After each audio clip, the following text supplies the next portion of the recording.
Is away tonight. We begin with a rash of vandalism and drug use in public washrooms at LRT stations, and we now have confirmation that the latest incident involving the discovery of needles is what has caused OC Transpo to shut down all of the washrooms along Line 1 until further notice. CTV's Caitlin Wilson joins us live now with more. Caitlin.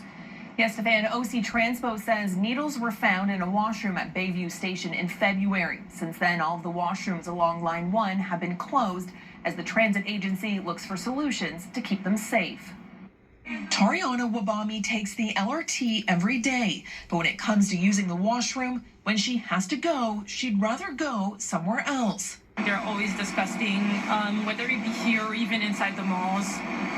It's nasty. They are very rarely cleaned, so when I do go in there, it's like quick in and out. The washrooms along Line 1 at Tunney's Pasture, Bayview, Herdman, and Blair stations have been closed for weeks because of vandalism and drug use.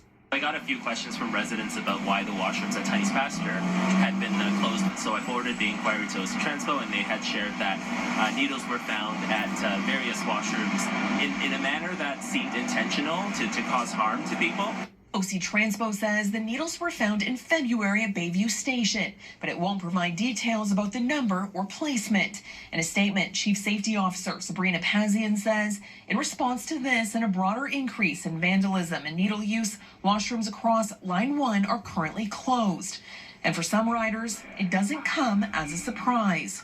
You could tell something's going on, but I just kind of turn a blind eye and ignore it, Advocates who pushed for public bathrooms at LRT stations say closing them isn't the solution. Instead, they say what's needed is more staff and better technology. The governments and the private sector need to commit some money to this, and you can't do it on the cheap. Other cities do this, and there's no reason we can't do it. A risk assessment is now underway to determine the best ways to keep the washrooms safe, but right now there's no timeline for when they'll reopen.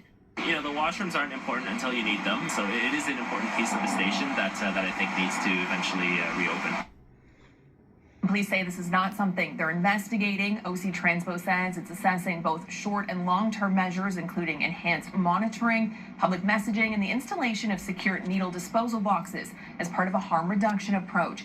It's also encouraging riders to report any concerns. Stefan? CTV's Caitlin Wilson reporting live.